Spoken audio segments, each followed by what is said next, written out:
On our show today, Dr. Masarrat Ali, the Democratic candidate in Texas House District 122.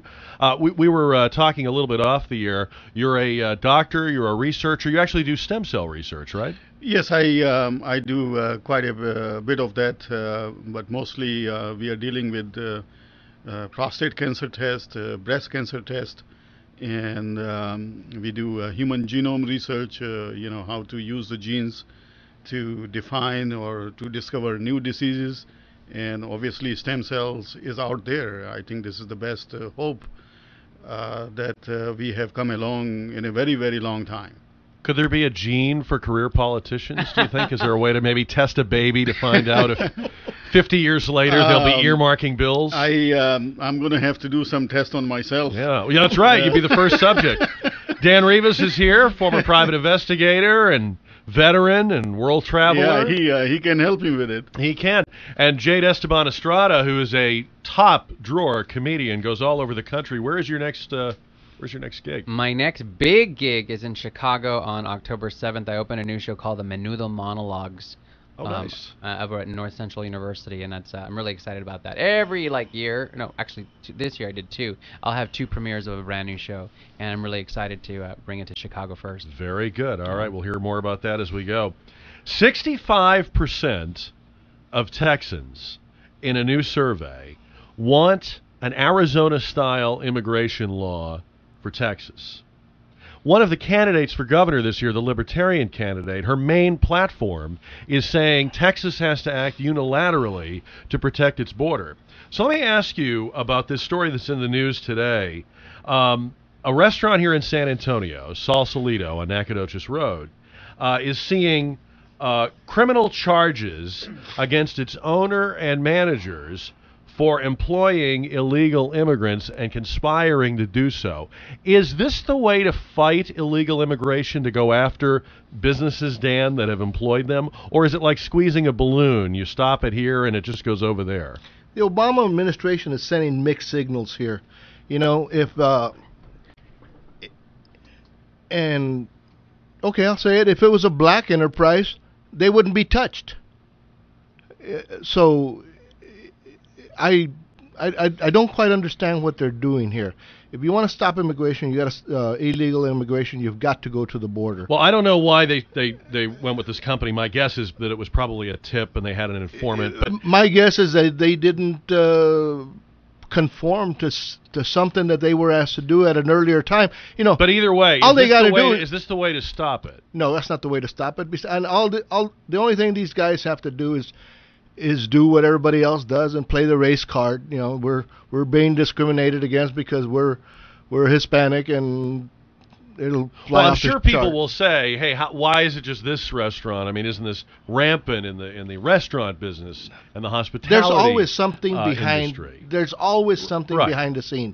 Not having looked into this, I can't say, but there's always something behind it. But people have said for a long time, people have asked for a long time, why don't we? If we're taking this problem seriously, why don't we punish businesses?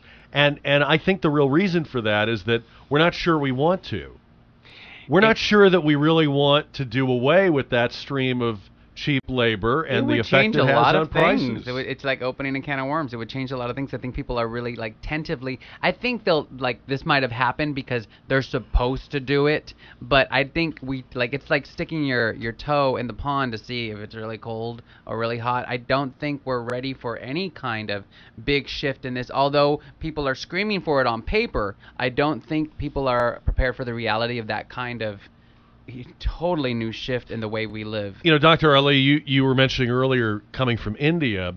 In many parts of the world, migrant labor or guest workers are a very standard part of the landscape, part of the workplace. We really haven't made peace with that in this country. We have sort of an on-off switch. You're either a citizen and you can be here and you can work, or you can't be. Do we need to find some kind of guest worker accommodation for the fact that we have this very populous, very poor country just to the south of us? I think there is a lot of frustration out there that people are, hungry for so-called comprehensive immigration reform, And until that happens, people will be inclined to take more or less the law into their own hand and try to take care of the situation. But this is not the way to go.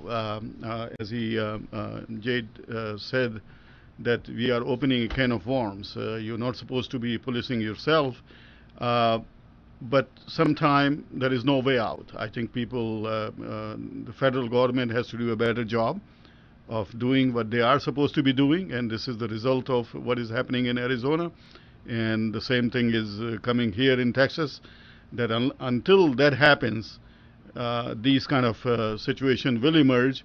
And I think it's a good idea to open a legal guest worker kind of situation, that we can help and handle the situation in a better way. As long as the government keeps on giving everybody a Lone Star card, free cheese, housing, making the kid a citizen if he's born here, which was not what the Constitution originally said. As long as all that happens, you're going to have immigration problems. Well, what about people that really are working though, Dan? They're not getting a Lone Star card. When I was They're a not kid, on the dole. right? When I was a kid, there was a program, if I remember correctly, called it was a Bracero program, right. and I actually had relatives that were in that program, and it worked fine because it was something that it wasn't a complicated system. It was something that was easy to implement, and they came across, they worked, and they went back. Well, see, here's why I asked. And they didn't get all of these benefits. Here's why I asked. Because the allegation about this restaurant is not, oops, I didn't realize I had an illegal alien. The allegation is that they conspired, they participated in the smuggling of people expressly for the purpose of working, in the kitchen or whatever of the restaurant. Okay. Well, now, to me, if we're serious about this, and if we care about people and what happens to them, we would rather have people being guest workers who are here to do a job. As long as that job exists, they can be here. They can do the job. They're not on the way to citizenship. They don't even want to be citizens. They want to send the money back to their family, and they eventually want to return to their family. Right. What we insist on doing in this country is making this whole debate about citizenship when it really is about labor, I think. I think you hit it right at the point. Take a look at my case. I think these kind of situations have been there, but they have been there for more for higher education.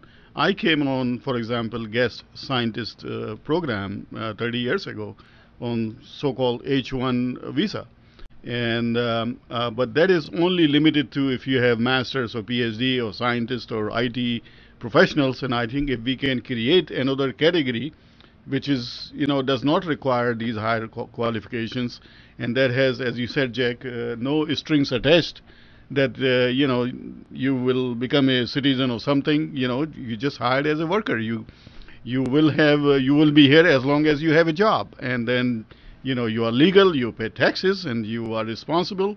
Why not? And if that opens the door to its citizenship, so be it. Because I think that would take care of a lot of this smuggling and this conspiring. If we could just say, look, I'm not here to become an American citizen. I don't want baseball, apple pie, and a Chevrolet. Mm-hmm. I want the job. When the job is over, I have to go. If I get fired, I have to go. That is correct. I'm not here to get married. I can't bring my family with me. This is how they do it in other countries. And you know what the U.S. government says in response to that? They say, well, it would be too complicated.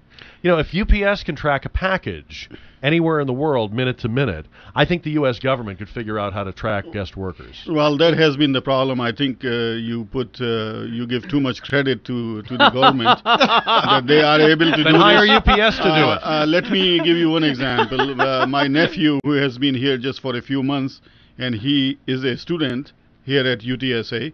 He has no social security number, and he got a call for a jury duty. How did that happen? Wow. Yeah, right. Okay. So I think we. If he was a package, right. we'd know exactly where he was. That is correct. But I think the problem here is that we are not able to track people once they come here. We don't know what happened to them unless they offer themselves up. Then, we as have you no say, idea. then that's really the fault of our government, not the fault of the immigrants. Yes, that is correct. And once they are here, they are fired, or they no longer have a job. They just disappear in the system. But there's no way I can believe that is not fixable, that is not manageable. I There may don't be a think lot it of incompetence, can be but it can be done.